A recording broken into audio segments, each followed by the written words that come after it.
Assalamualaikum guys, selamat datang kembali di Guru Gembel Channel. Pada tahun 2009, Pak SBY mendapati suatu pengalaman yang sangat janggal, yaitu ketika beliau sedang menikmati hari minggunya, santai-santai di perpustakaan, beliau mendengar suara jeritan dari Ibu Ani Yudhoyono almarhumah dari ruang keluarga. Ketika Pak SBY datang menghampiri, Pak SBY mengetahui apa yang membuat Ibu Ani berteriak, yaitu di situ ada gumpalan angin hitam yang entah bagaimana ada dalam ruangan itu, dan seakan-akan angin itu hidup. Dia bergerak ke arah kamar Pak SBY. Pak SBY segera mengumpulkan seluruh anggota keluarga di sana, kemudian membaca surat Al-Fatihah, membaca doa tolak bala dan sebagainya. Dan tak lama setelah itu, gumpalan angin hitam misterius itu menghilang. Apa sesungguhnya itu? Atau mungkin apa sesungguhnya makhluk itu? Tidak ada yang tahu, tetapi kalau misalkan kita mendengar celotehan dari Pak Permadi, beliau menyatakan bahwa tidak ada satupun presiden di Indonesia yang tidak memiliki laku mistik, tidak ada satupun di antara mereka yang tidak memiliki jimat, dan karena itu mereka semua itu berinteraksi dengan dukun, dengan paranormal, ustadz dan sebagainya. Itu adalah pengakuan Pak Permadi, tetapi kalau kita memang harus mempertimbangkan itu, maka dari sini mungkin kita bisa menyebut bahwa itu adalah santet, mengingat pada waktu itu memang menjelang pemilihan presiden tahun 2009.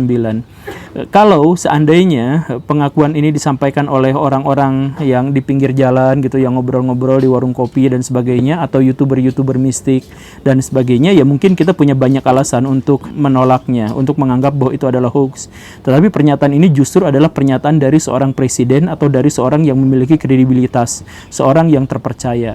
Nah, di episode ini kita akan jelaskan bahwa fenomena hantu, spiritual dan yang semacamnya itu bukan hanya disampaikan oleh orang-orang yang di bawah gitu, bukan orang yang biasa-biasa aja, tapi dari presiden, dari ratu, pemimpin negara dan sebagainya. Jadi silakan simak videonya sampai tuntas agar kita merinding sama-sama. Ayo kita mulai.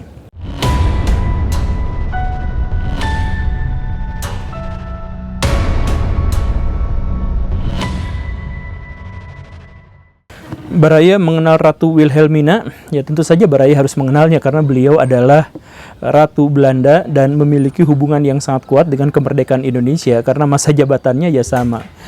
Beliau itu sempat suatu kali datang sebagai kunjungan kenegaraan ke Amerika Serikat pada tahun 1942. Yang jadi masalahnya adalah pada waktu itu baik Belanda maupun Amerika Serikat itu mendapatkan serangan dari Jepang. Amerika Serikat di Pearl Harbor, sedangkan Belanda mendapatkannya di Hindia Belanda. Nah, karena itu mereka sedang berbincang hebat terkait dengan apa yang seharusnya dilakukan untuk mengakhiri Perang Dunia Kedua. Uniknya ada satu cerita yang jarang diekspos, yaitu bahwa Ratu Wilhelmina itu tidur di ruang di kamar tamu Gedung Putih. Pada suatu malam, anjing-anjing menyalak dengan sangat tidak biasa, dan di tengah malam itu Ratu Wilhelmina dibangunkan oleh ketukan pintu. Tok tok tok tok seperti itu. Ketukan itu dikira bahwa itu adalah presiden atau siapa gitu, sehingga Ratu Wilhelmina segera bergegas, siap-siap apa adanya ala kadarnya, kemudian buka pintu. Yang tidak terduga adalah ketika pintu itu dibuka, yang ada di hadapannya itu adalah seorang presiden tua yang lengkap dengan jambangnya, dengan topinya, dengan jasnya khas Abraham Lincoln. Iya, dia memang Abraham Lincoln. Yang jadi masalah adalah bahwa Abraham Lincoln itu meninggal pada tahun 1865. Dan ini terjadi pada tahun 1942. Sadar akan kekacauan dimensi ini, Ratu Wilhelmina menjerit kemudian pingsan. Beliau bangun di pagi harinya di tempat dia pingsan, kemudian lapor kepada staf Gedung Putih. Mereka semua panik dan menyayangkan, tetapi tidak ada seorang pun di antara mereka yang meragukan ceritanya. Kenapa? Karena kisah itu adalah kisah yang sudah biasa terjadi di Gedung Putih. Kita tidak bisa mengabaikan pengakuan dari seorang Ratu Wilhelmina dalam hal ini. Lagi pula seperti yang saya katakan tadi bahwa staf Gedung Putih termasuk Presiden Roosevelt pada waktu itu menganggap bahwa itu adalah sesuatu yang tidak terlalu mengejutkan karena itu bukan pengalaman pertama dan terakhir. Tak jauh dari itu, datanglah ke Gedung Putih seorang Perdana Menteri yang sangat legendaris, Winston Churchill. Beliau ngobrol panjang lebar dengan Roosevelt tentang apa yang harus mereka lakukan terhadap Nazi Jerman dan apa yang harus dilakukan untuk mengakhiri Perang Dunia Kedua.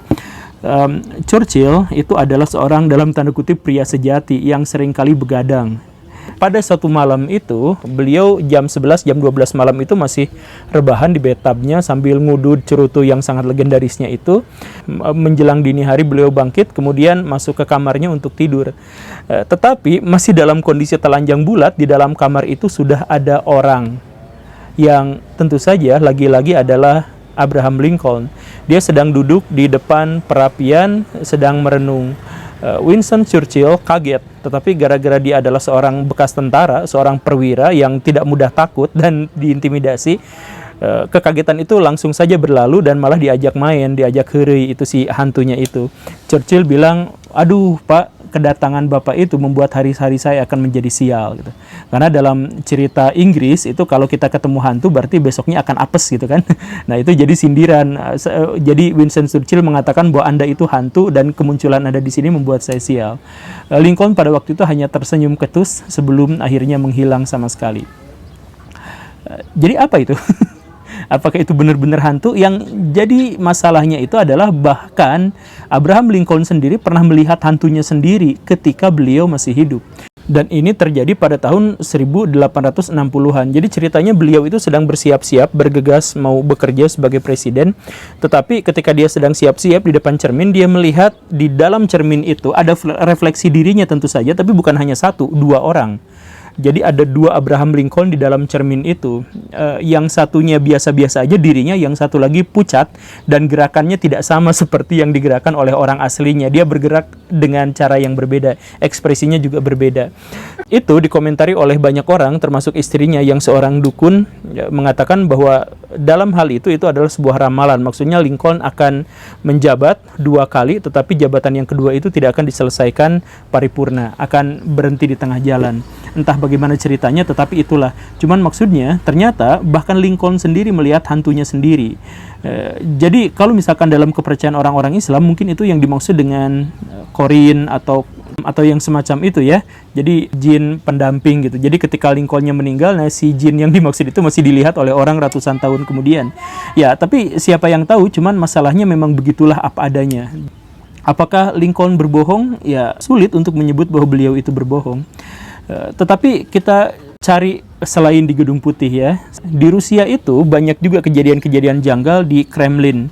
Karena bangunan itu dulunya adalah tempat pengorbanan manusia, kemudian pernah menjadi benteng, pernah terjadi perang besar dan sebagainya. Intinya itu adalah suasananya mencekam sejak awal di situ itu. Nah, ada kejadian yang mirip juga dengan yang dialami oleh Lincoln, tetapi terjadi pada Catherine the Great. Dia adalah salah seorang wanita paling berpengaruh dalam sejarah masa lampau dan sangat disegani pada masanya. Pada suatu hari, dia dibangunkan oleh para pelayan dari rumahnya.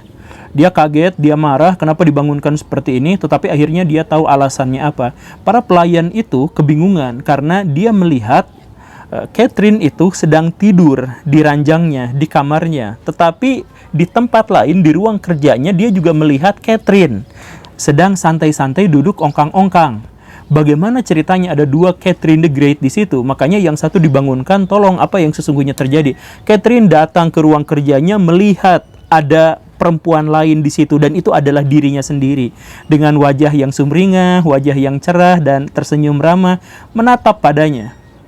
Catherine marah justru dengan itu dan mengatakan kepada pengawalnya, tembak dia. Ditembak. Dan akhirnya sesuatu itu hilang sama sekali.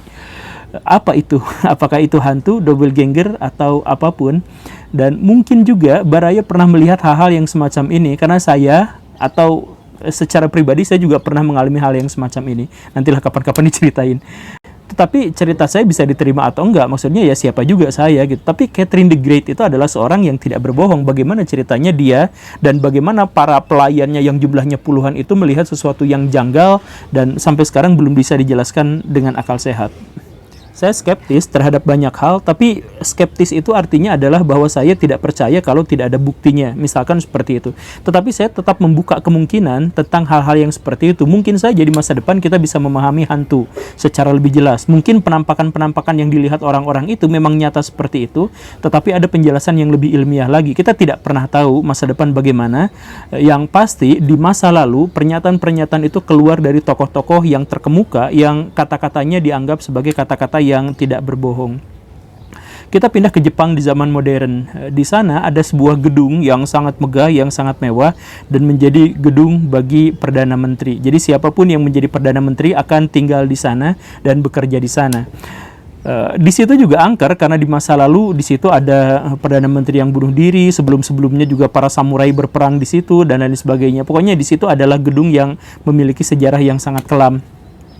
Masyarakat yang ada di sekitar sana juga sering kali melihat penampakan atau suara-suara atau perasaan-perasaan yang sangat tidak enak di sana. Banyak laporan-laporan yang menyebut bahwa di sana ada ratusan tentara yang sedang berbaris dan menembus tembok. Ada, ya banyaklah cerita-cerita yang semacam itu. Tapi cerita itu bisa kita abaikan sampai ada satu masalah bahwa Shinzo Abe, Perdana Menteri Jepang yang sangat terkemuka, itu pernah selama 5 atau 6 bulan tidak mau berkantor di situ. Apa alasannya? Tidak diketahui, dan dia juga tidak menceritakan apapun. Tetapi kalau dikaitkan dengan masalah-masalah seperti ini, mungkin saja ini adalah solusi jawabannya. Dan ini juga mungkin bisa dikonfirmasi dengan pernyataan Yoshiro Mori, Perdana Menteri Jepang yang lainnya yang pernah menjabat di situ. Dia katakan selama menjabat di sana, selama menjabat dan ada di gedung itu, beliau juga sering mengalami hal-hal yang janggal dan mistik, khususnya kalau malam hari. Jadi di malam hari itu lampu sering mati nyala seperti itu. Kemudian ada berbagai macam fenomena poltergeist, gagang pintu, handle pintu gojlek sendiri. Dan yang lebih menyeramkan itu adalah seringkali di situ ada derap langkah kaki di koridor, di ruangan itu gitu. Ada suara orang-orang diseret, ada jeritan, tangisan, suara orang-orang yang tidak pernah terlihat wujudnya dan sebagainya. Fenomena apa sebenarnya itu? Kalau bukan hantu lalu apa? Apakah di situ ada semacam benturan dimensi di mana satu orang di dimensi ini bisa mendengar suara di dimensi yang lain? Kan kita juga tidak pernah tahu. Dan ini juga hal yang sama yang menghantui Gedung Putih yang tadi kita ceritakan itu.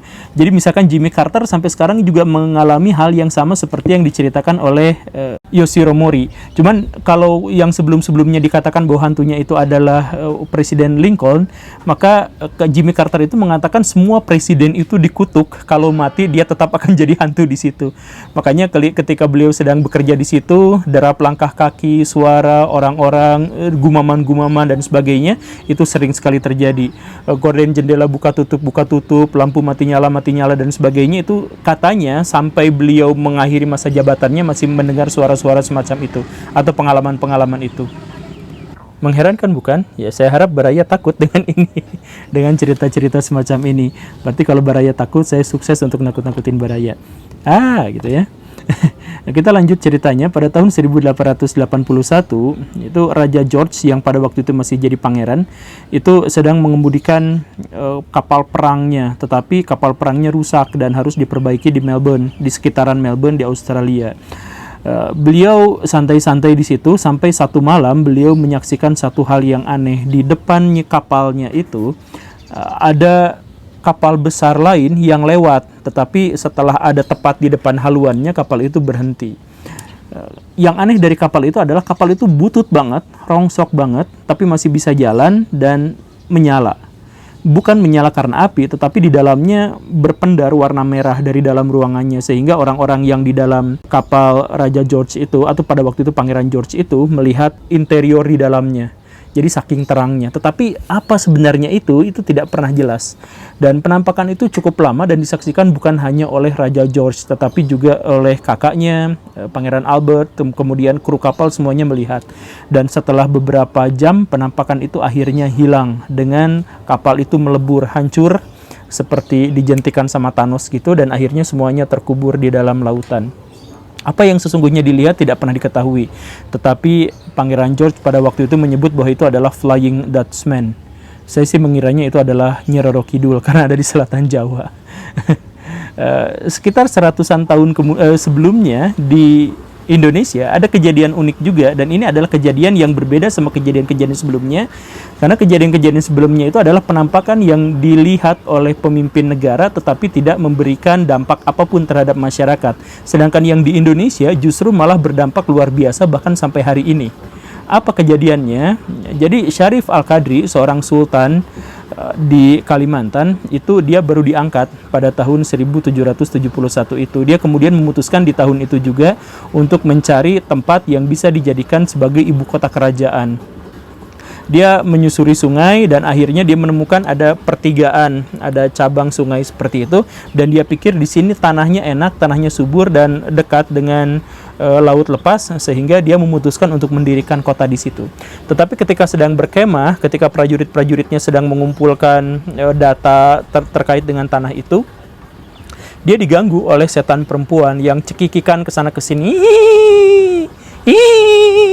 terbang ke sana kemari dan sebagainya. Dan lagi-lagi kesaksian itu bukan hanya dilihat oleh dia sendiri, tetapi oleh prajurit-prajuritnya juga. Marah dengan gangguan itu, Syarif Al-Qadri kemudian menyuruh tentaranya untuk menembaki hantu itu dengan meriam. Tidak ada satupun yang mengenainya, apalagi menyakitinya, tetapi nampaknya hantu itu terganggu dengan suara-suara ledakan yang terlalu keras, sehingga hantu itu pun akhirnya hilang. Syarif Al-Qadri kemudian membangun ibu kota di situ dan menamai kota itu sebagai Pontianak, atau yang kita kenal sekarang sebagai Pontianak. Pontianak sendiri adalah sebuah akronim dari perempuan mati beranak, yang itu menjadi sebuah legenda di masa lampau, dan Al-Qadri menganggap bahwa perempuan itu mati penasaran gara-gara dia gagal untuk punya anak atau meninggal karena punya anak. Nah, ini kan berdampak besar karena sampai sekarang kota itu menjadi kota Pontianak, yang kemudian ketika ditranslasikan ke dalam bahasa Jawa dan Sunda menjadi kuntilanak. Jadi baraya yang tinggal di Pontianak, hati-hati ya, itu adalah kota hantu. Ya, itu saja baraya. Semoga kompilasi ini cukup memberikan kepada baraya sebuah pertimbangan bahwa jangan-jangan ada sesuatu di luar sana yang kita belum paham sama sekali, bahwa teknologi sejauh yang kita ketahui sekarang itu ternyata masih belum bisa menjangkau hal-hal yang misterius, hal-hal yang mistik. Semoga di kemudian hari kita bisa mendapatkan jawabannya dengan tuntas. Sekarang saya pamit, terima kasih karena sudah menyimak. Saya Guru Gembul. Assalamualaikum warahmatullahi wabarakatuh.